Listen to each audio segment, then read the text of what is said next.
నాటుకోడి పులుసు చేయబోతున్నాను. ఇది 1 kg నాటుకోడి పుంజు. అండ్ దీనికి కావాల్సిన ingredients: onions, ginger garlic paste, పచ్చిమిర్చి, కారం, గరం మసాలా, పచ్చి ధనియాల పొడి, సాల్ట్ అండ్ కొత్తిమీర. ఇప్పుడు మీకు నాటుకోడి పులుసు చాలా సింపుల్ అండ్ ఈజీగా ఎలా చేసుకోవాలో చూపిస్తా. బిగినర్స్కి చాలా బాగా యూజ్ అవుతుంది. మనం ఇలా మధ్య మధ్యలో కలుపుతూ ఉండాలి. కొంచెం పసుపు వేస్తున్నాను.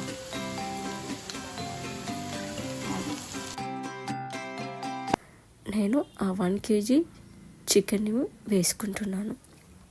చికెన్ వేసుకున్నాక ఒక్కసారి ఆయిల్లో కలిసేలాగా బాగా కలుపుకోవాలి.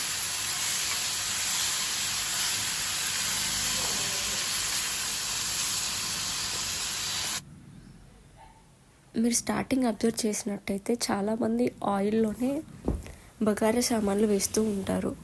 లైక్ బగారా ఆకు, లవంగాలు, దాల్చిన చెక్క. నేను అలా ఏం వేయలేదండి. లాస్ట్లో మసాలా వేస్తాను అంతే. అండ్ చూసారా, ఆఫ్టర్ 5 to 10 minutes తర్వాత వాటర్ అనేది బయటకు వచ్చింది.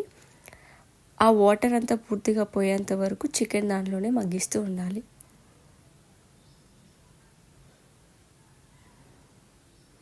చూసారా అండి, ఇప్పుడు ఆయిల్ పైకి తెలియదు. నేను జింజర్ గార్లిక్ పేస్ట్ వేసుకున్నాను. అది కూడా ఒకసారి కలుపుతున్నాను.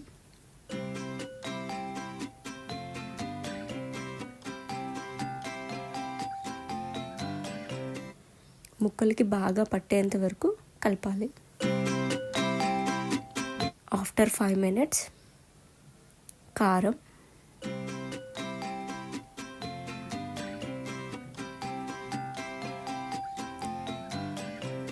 వేసి కొంచెం బాగా కలుపుకోవాలి.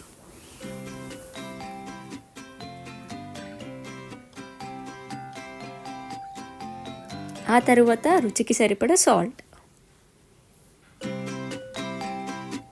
నెక్స్ట్ నేను పచ్చి ధనియాల పొడి కూడా ఇప్పుడే వేస్తున్నాను.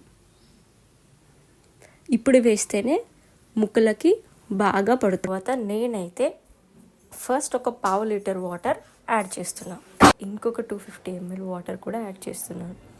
ఎందుకంటే నాటుకోడి అంటేనే పులుసు బాగా ఉండాలి కాబట్టి నేను కొంచెం వాటర్ అనేది ఎక్కువగా వేసుకుంటున్నాను.